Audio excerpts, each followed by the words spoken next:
네, 안녕하십니까. 정보통신 정책실장 김용수입니다. 오늘 제가 브리핑할 내용은 내일 오전에 서울청사에서 황교안 국무총리님 주재로 제7차 정보통신전략위원회를 개최해서 정보통신 분야의 중요한 6개 안건을 심의 의결할 예정입니다. 이 6개 안건은 제가 각각 또 말씀을 드리겠고요. 전체적인 스케치를 해드리면은 최근에 국제 경제라든가 또 ICT 분야에 많은 변화가 있어서 이런 한강 변화에 연동해서 정부가 추진하고 있는 ICT 전략을 재설계하고 또 내후년 18년에 개최될 평창 동계 올림픽을 최첨단 ICT 제품 및 서비스 수출회장으로 활용하기 위한 전략과 함께 또 최근에 많은 관심과 또 중요도가 정해진 정보 보안과 엮이는 방지에 대한 관계부처 합동 종합 대책을 발표하는 차례가 될 것 같습니다. 각각 안건에 대해서 설명을 드리도록 하겠습니다. 먼저 첫 번째 안건입니다. KICT 전략 2016인데요. 아마 기자분들도 잘 아시겠지만은 작년 3월에 저희 미래부에서 ICT가 선도하는 창조 한국 실현을 위해서 KICT 전략을 수립 추진한 바 있습니다. 그 결과로 작년에 ICT 발전 지수가 2위를 했고 또 ICT 수출액이 세계 3위를 달성하며 소프트웨어 수출 증대가 있는 가시적인 성과는 있었습니다. 하지만 최근에 글로벌 경기 침체라든가 ICT 산업 성장이 둔화되고 있는 상황에서 미국, 일본을 비롯한 선진국들은 지능형 의료금융 서비스라든가 자율주의 정책 등을 통해서 4차 산업혁명을 선도하기 위해서 치열하게 경쟁하고 있는 등 국제 환경이 급격하게 변하고 있습니다. 이에 정보통신을 둘러싼 국내의 변화된 환경과 지능정보기술 기반의 4차 산업혁명의 선제적으로 대응하기 위해서 저희가 작년에 수립했던 기존의 KICT 전략의 연동 계획으로서 지능정보 기술을 새로운 ICT 성장 동력인으로 반영한 KICT 전략을 수립하게 되었습니다. 그 내용을 간략적으로 말씀드리도록 하겠습니다.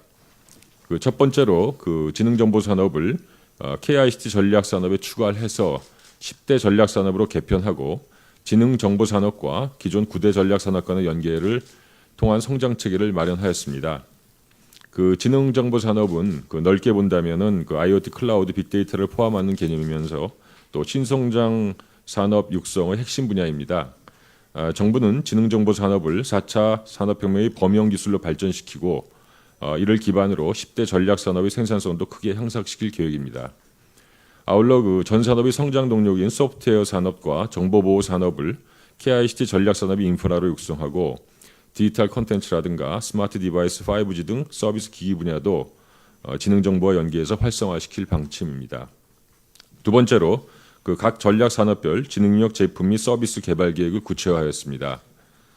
먼저 지능형 소프트웨어의 산업적 활용을 위해서 엑소브레인, 언어지능에 해당되는데요.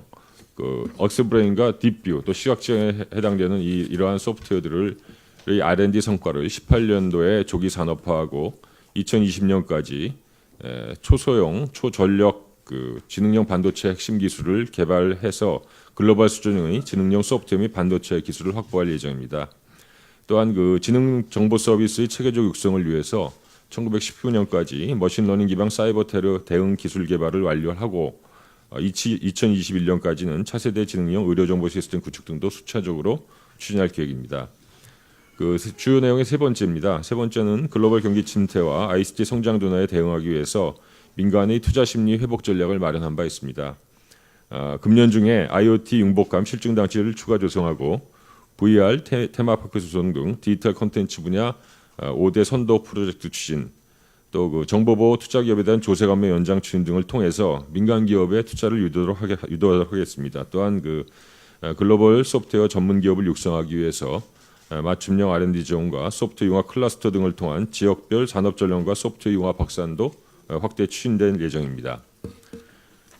보도자료 발표해드린 부침 자료는 KICT 전략 2016년도 계획이 어떻게 각 분야 산업 분야가 지능정보기술과 연계됐는지 또는 민간 심리와 투자 회복 방안 어떤 것인지에서 예시를 해놨으니까 참고해 주시기 바랍니다. 6페이지입니다.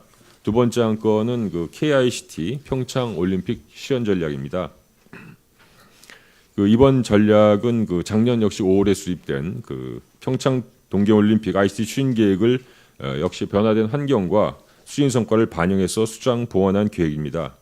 15년도 계획에서는 밑에 벤 다이어그램 표를 보시면 잘 나와 있는데요. 저희가 그 중점 분야로 세 개 분야를 선정한 바 있습니다. 5G, IoT, UHD인데요. 이 세 개 분야에 대한 일부 보완도 있었지만은 그 앞으로 그 4차 산업혁명을 선도한 핵심 기술로 최근에 그 인공지능하고 그다음에 가상현실이 부각되어 있기 때문에 두 가지를 추가를 해서 지금 오륜기 모양으로 되어 있죠. 5개의 중점 분야를 실현을 할 그런 전략으로 보시면 되겠습니다. 그 5개 분야 중에서 세 가지에 대해 5G, IoT, UH 작년에 발표한 전략에서 일부 보완도 있었지만은 시간 관계상 그 AI와 VR 새로 추가된 분야에 대한 개략적 내용만 말씀드리도록 하겠습니다. 먼저 그 AI 분야에서는 그 똑똑한 평창 올림픽 구현을 위해서 4개의 과제를 추진하도록 하겠습니다. 그 먼저 한국어와 영중, 일독 등 그 주요 7개 언어 간의 그 실시간 자동 통번역 서비스를 제공해서 언어 장벽 언어 올림픽을 구현해 보도록 하겠습니다. 또한 그 음성 인식이라든가 대화 처리 기술을 활용해서 경기 정보, 또 길찾기, 민원 등 각종 전화 문의를 처리하는 AI 콜센터 안내 도우미를 운영할 예정입니다. 또한 그 영상 인식 기술을 이용해서 그 CCTV에 포착된 도난이라든가 자동차 추돌, 무단 침입 등 여러 가지 범죄 행위 등을 실시간 탐지 분석해서 그 범죄 및 위협 상황에 대한 선제되고 대응할 수 있도록 하며 그 올림픽 방문객에게는 그 자율주동차 시승 및 시스 체험 기회를 제공하고 경기장 인근 구간을 설정해서 자율주행 셔틀버스를 운영할 계획입니다. 그다음 두 번째로 가상현실 분야인데요. 가상현실 분야에서는 그 즐기는 평창 올림픽 구현을 위해서 4개 과제를 문화체육관광부 등과 긴밀히 협력해서 추진할 예정입니다. 그 스키 점프, 스노보드 등 평창 올림픽 경기장을 VR 시뮬레이터로 구현을 해서 일반인이 평창 올림픽 코스를 가상 체험할 수 있는 기회를 제공하도록 하겠습니다. 또 드론을 장착한 카메라로 촬영된 영상을 VR 기기를 통해서 직접 조종 경영하는 VR 드론 레이싱 대회를 개최할 예정에 있습니다. 특히 그 새로 구축되는 5G 시범망을 활용을 해서 초고속 고화질 형상과 지연 시간을 극소화한 그 실시간 제어 기능을 선보일 것으로 생각됩니다. 또한 그 평창 올림픽 경기 영상을 고화질의 360도 VR 카메라로 촬영을 해서 5 시범망 등을 통해서 실시간으로 중계할 예정인데요. 이를 위해서 그 올림픽 주간 방송사인 OBS와 국내 방송사, 통신사 간 VR 콘텐츠 전송을 위한 협의를 추진할 예정입니다. 다음은 그 세 번째 안건에 대해서 말씀드리도록 하겠습니다. 10페이지입니다. 그 사이버 시큐리티 인력 양성 종합 계획입니다. 그 최근에 그 사이버 공격이 지능화 대규모화되면서 경제적 피해는 물론 사회 혼란과 국가 안보를 위협하는 수준까지 진화함에 따라서 안전한 지능정보 사회 구현과 정보보호 산업 성장을 견인하기 위한 인력 양성 그 계획을 출입하게 되었습니다. 그 잠재 인력 발굴, 예비 인력 육성, 경력 단절 해소, 전문 인력 양성 등 그 생애 주기형 인력 양성 체계를 확립하는 것이 특징인데요. 향후 5년간 최종의 전문 인력 7,000명을 양성하는 것을 목표로 하고 있습니다. 간단한 내용을 말씀드리면 먼저 그 잠재 인력 발굴을 위해서는 초중고 정보보호 전문 교재 개발이라든가 전문용어를 양성하고 17년부터는 K 사이버 가디언스 제도를 만들어서 청소년들에게 정보보호 실습 내지 실천 교육을 실시할 예정입니다. 예비 인력 양성을 위해서는 정보보호 특성화대학을 현재 그 4개에서 12개까지 2020년까지 늘리고요. 고용계약학 석사과정도 현재 12개 대학에서 16개 대학으로 확대할 예정입니다. 또한 그 대입, 군복무 출산 등 주요한 그 경적 단절 요인을 해소하기 위해서 정보보호 특성화대 등에 대해 대입 기회를 확대하고 정보보호 특기형 제도 현재 좀 있는데 또 그것도 규모를 확대하도록 하겠습니다. 또한 그 최종의 전문 인력 양성을 위해서 그 제조, 에너지 등 주요 ICT 산업 분야별로 맞춤형 교육 프로그램을 개발해서 컨설팅을 제공하고 실전형 사이버 보안 훈련장도 구축할 예정입니다. 정부는 그 사이버 시큐리티 교육 강화와 최종의 전문 인력 양성을 통해서 국가 사이버 보안 역량을 획기적으로 강화하고 정보보호 산업도 성장시킬 수 있는 것으로 기대하고 있습니다. 다음 네 번째로는 스마트폰 인터넷 바른 사용 지원 종합 계획입니다. 그 최근에 스마트폰이라든가 인터넷의 과다 사용으로 인해서 역기능이 크게 증가하고 있습니다. 이러해서 과다 의존 해소라든가 건강한 스마트 사회 구현을 위한 종합 계획을 수립하게 되었습니다. 과의존 위험금의 사용을 억제하는 기존에는 주로 위험 회피 전략이 주됐었는데요. 이번 계획에서는 개개인 국민들의 균형과 조정을 통해서 보다 의미 있고 가치 있게 스마트폰을 사용할 수 있도록 지원하는 기회 활용 전략으로 전환하여 추진하는 것이 이번 계획의 특징이 되겠습니다. 이번 계획은 미래비를 비롯한 9개 부처가 협력을 통해서 자율적인 조절 능력을 강화한다든가 과의존 치유 서비스를 안정화시키고 스마트폰 인터넷 지식 역량 강화, 그다음에 과의존 대응체계 협력체계 강화 등 4대 전략 총 52개 추진 가계를 마련한 바 있습니다. 향후 정부 부처 간 협력체계 강화와 함께 지자체라든가 상담센터, 민간기업 및 시민단체 등과 협력을 강화해서 관련 정책을 성실하게 추진할 계획입니다. 뒤에 그림은 참고해 주시고요. 그 다음에는 5번째로 KICT 융합 보안 발전 전략입니다. 본 계획의 추진 배경을 말씀드리면 KICT와 교통, 의료, 에너지 등 산업 간 융합 확산으로 인해서 해킹 등 사이버 보안 위협이 산업 및 일상생활로 확대될 우려가 커짐에 따라서 이에 대응한 융합 보안을 육성해서 ICT 융합 안신 사회를 구현하기 위한 계획으로 보시면 되겠습니다. 이번 전략은 ICT 융합 산업계의 보안 수준을 제공하기 위해 제도적 기반을 마련하고 보안업계의 융합 보안 관련 기술, 제품, 서비스 제공 역량을 향상시킨 것을 주요 내용으로 하고 있습니다. 주요 내용은 여러 가지가 있는데요. 자료를 보도자료 참고해 주시면 좋겠고요. 이번 계획을 통해서 정부는 ICT 융합 사업계의 보안 투자가 더욱더 촉진이 되고 국내 융합 보안 기술 역량이 선진국 수준으로 향상돼서 국민들이 보다 안심하고 보다 넓게 ICT 융합 혜택을 누릴 수 있는 환경이 조성되는 것을 목표로 하고 있습니다. 일단 마지막 안건은 전자정부 2020 기본계획입니다. 이번 안건은 행정장치부에서 마련한 안건인데요. 최근에 저출산, 고령화 등 각종 사회 현상이 증가하고 또 정부 전체적으로 추진하고 있는 정부 3.0 추진에 따른 행정 패러다임의 변화, 또 지능정보 기술 발전 등 최근의 여러 가지 기술 동향을 반영을 해서 향후 5년간의 전자정부를 어떻게 추진할 것인가 하는 방향을 수립하는 그러한 내용이 되겠습니다. 주요 내용을 간단히 말씀드리면 정부 서비스를 재설계하고 인지 예측 기반의 지능 행정을 실현한다든가 또한 산업과 상생할 수 있는 전자정보 생태계 조성, 그 다음에 신뢰 기반의 미래 인프라 확충 등 이러한 주요 5개 과제를 계획에 담고 있고요. 이를 통해서 새로운 디지털의 경험으로 국민을 즐겁게 하는 전자정부를 실현하는 것을 비전으로 그렇게 제시하고 있습니다. 네, 이상 간단하게 저희가 이번 제7차 정보통신 전략회의에서 논의된 안건 6가지, 논의 의결된 안건 6가지에 설명을 드렸고요. 자세한 내용은 보도자료를 참고해 주시고 질문을 받도록 하겠습니다. 지금부터 질문을 받도록 하겠습니다. 질문 있으신 기자분은 손을 들어 주십시오.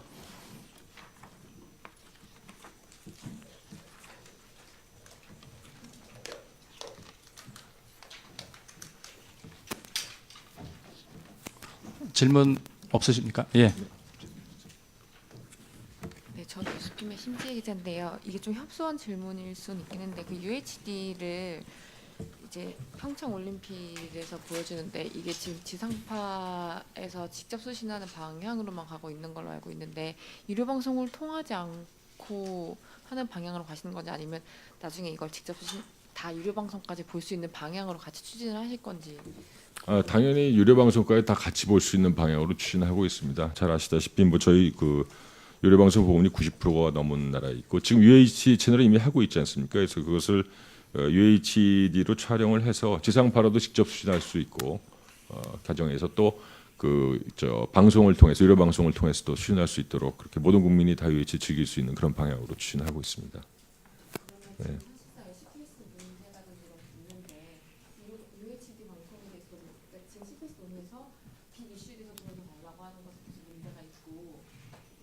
더 문제가 있고 그럼 UHD 방송도 따로 이렇게 하는 거기 때문에 거기서 추가 협상을 좀 요구할 수도 있을 것 같은데 그럼 정부에서도 그거에 대해서 좀 개입을 하실 건가요? 저희가 알고 있는 바는 이것 때문에 추가 협상이라가 새로운 대가하는 거는 저희가 지금 이슈가 되지는 않고 있는 걸로 알고 있습니다. 예, 지금 단자는. 예. CPS 이슈도 항상 이슈가 되는 건 잘 알고 계실 거고요. 그건 전반적으로 재전송하는 문제는. 예. 네, 다음 질문 받도록 하겠습니다. 네, 오인하 기자님. 지능형 소프트웨어 R&D 성과 조기 산업화를 추진하기 위해서 엑소브레인하고 딥뷰를 지금 뭐 조기 산업화 추진한다 이렇게 간략하게 나와 있는데 이 부분에 대해서 좀 추가 설명을 좀 듣고 싶은데요. 네, 제가 뭐 계략 설명드리고 우리 또 잘 아시는 또 담당 과장이 나왔으니까 추가 설명을 드리도록 하겠습니다. 그 2018년 저희가 그 13년도부터 사실은 엑소브레인 그다음에 딥뷰라는 그 AI 프로젝트를 추진했습니다. 일부 오해가 있어서 뭐 저희가 정부가 전혀 준비가 안 돼 그런 건 아니었었는데 이게 10년 계획이죠. 제 기억엔 그런데 10년 계획으로 해서 저희가 추진하고 있었고 그 왜냐하면 이게 굉장히 장기간 연구가 필요한데 지금 최근 AI도 중요도도 많이 높아졌고 그래서 그 지금 가능하면 그 연구 개발을 앞당겨서 18년 정도에는 그 일반 지능인 엑소브레인이라든가 딥뷰 이런 것들에 대해서 저희가 실제로 서비스로 구현될 수 있는 그런 그 실제 국민이 느낄 수 있는 그런 서비스를 만들기 위해서 독려를 하고 있습니다. 18년 정도에는 저희가 그걸 실현할 수 있지 않을까 그렇게 목표를 하고 있습니다. 추가 설명 필요한가요?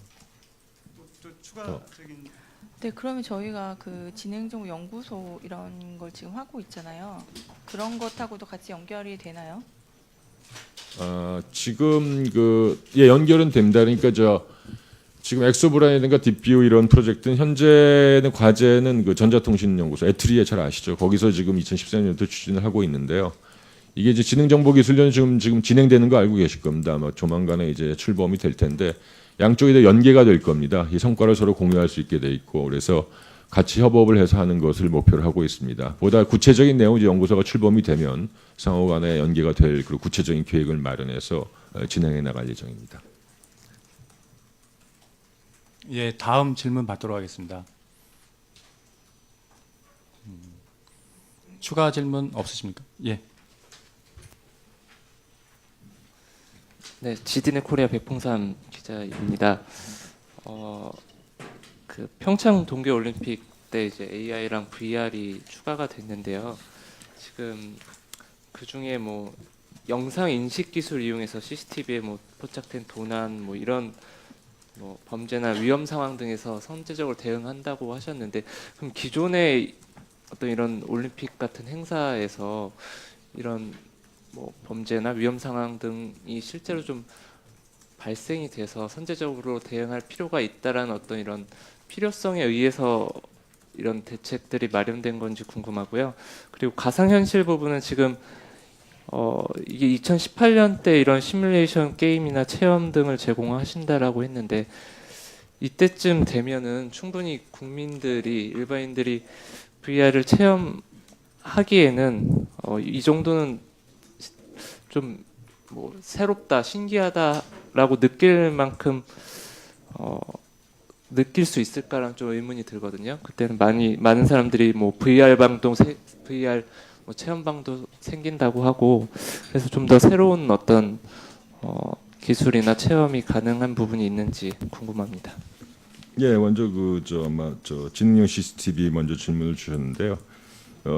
잘 아시겠지만 저희는 뭐 그렇게 기대는 하진 않지만 항상 위험 요인은 저희도 갖고 있는 거 아니겠습니까? 올림픽 때도 사건이 일어났고 근데 그런 걸 특정해서 염두에 두진 않았었고요.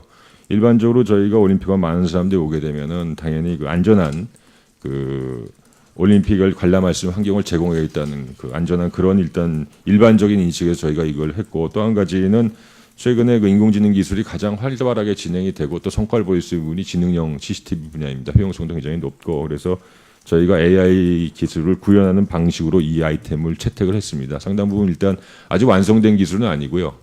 그 저희가 지금 진행 중인 기술입니다. 일부 저희들도 다녀봤었는데 뭐 룰 베이스 그러니까 기존의 소프트웨어 방식으로 하는 것도 있고 AI 방식으로도 연구가 진행되고 있어서 앞으로 1년 반 정도 기간이 남았기 때문에 그런 것들을 독려해서 보다 그 완성도 있는 그 지능 CCTV 서비스를 제공할 수 있지 않을까 그렇게 기대를 하고요. 그 다음에 가상현실 분야는 이제 지적금 상당히 일리가 있으세요. 저희가 근데 중요한 점은 이 기술 발전이 너무 빠르기 때문에 저희가 현재 상태에서 생각할 수 있는 신기한 것이 더 빨라지면 더 신기하지 않을 수도 있겠죠, 사실은. 그런 것도 있어서 저희가 구체적으로 밝히지 않았지만 이 평창올림픽 계획 같은 경우는 저희가 연동 계획을 떠나서 필요할 때 수시로 수정할 예정입니다. 기술이 워낙 빨리 변하고 최소한 그 시범 서비스를 보일 때 그 관객들한테 보다 새로운 그런 목을 제공해줘야 되기 때문에 여기 나와 있는 건 예시고 이것이 업그레이드된 버전 나오면 계속해서 업그레이드를 해서 그 당시에 가장 최첨단 기술을 소개할 그런 생각입니다. 예, 추가 질문 있으십니까? 예, 조성우 기자님. 네, 그 평창 ICT 동계올림픽 주요 추진 과제라고 참고 자료 나온 거 보면은 UHD 올림픽 구형 관련해서 이제 700MHz 대역 주파수 공급 관련돼 있는데 이게 일정이 어떻게 되는지 좀 알 수 있을까요? 700메가 주파수 공급이라고 네 추진 과제로 나와 있는데 9페이지에 나와 있거든요. 9페이지요. 예. 네, 지금 갑자기 저 방송 질문하시니까 저도 좀 헷갈리는데 지금 전파국에서 안 와 있죠. 누구 기억하시는 분 있나? 내가 일정을 정확하게 기억을 못해서. 그 주파수 700에서 주파수는 저번에 경매할 때 그 말씀을 하셨지만 전파국장이 하반기에 그 주파수 그 계획을 다시 짭니다. 할당계 그 분배 계획을. 그때 700메가를 어떻게 활용할지를 다시 한다고 그랬으니까 아마 거기에 포함이 돼서 나올 것 같습니다. 아, 그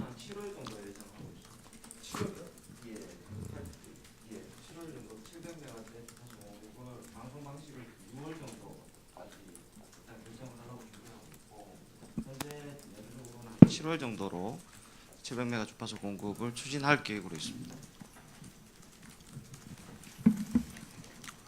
예, 질문 더 있으십니까? 예, 추가 질문. 임서령 기자님. 네, 여기 그 참고 자료 보면은 그 대규모 융합 프로젝트를 추진한다. 융합 확대 차원에서 돼 있는데 이 계획에 대해서 좀 더 구체적으로 설명해 주시면 좋겠고요. 그리고 그 평창 올림픽 관련해서 세계 최초 5G 올림픽 구현한다고 해서 5G 뭐 시범망 구축 뭐 이런 계획들 나와 있는데 이런 계획에 대해서도 좀 뭐 절차 등에 대해서 좀 설명해 주시면 감사하겠습니다. 네. 지금 얘기하신 게 첫 번째가 그 대규모 융합 프로젝트요. 몇 페이지 말씀하시는지. 21페이지요? 없는데 21페이지가? 지금 당초에 저기 정책총괄관장이 답변드리겠습니다. 당초에 작년에 저희가 수립했을 때 KICT 전략의 핵심 분야로서 갖고 있었던 분야가 6대 융합 서비스 분야였습니다. 그래서 그쪽 분야에 있어서 기존에 추진했던 창조 프로젝트, IoT 실증 단지의 주요 주제 이런 부분들을 가지고 프로젝트를 진행을 했었는데 원체 융합이 가속화되다 보니까 관련 부재 수요가 굉장히 높습니다. 그래서 농림 분야의 스마트팜 분야를 비롯해서 추가적인 4개 분야에 대한 융합을 계속 확대한다는 전제하에 거기에 대해서 지원되는 부분은 기존에 있는 창조 비타민 프로젝트 사업, ICT 공공 서비스 사업들을 대수심한 패키지에서 그쪽 분야에 집중할 그런 계획으로 있습니다.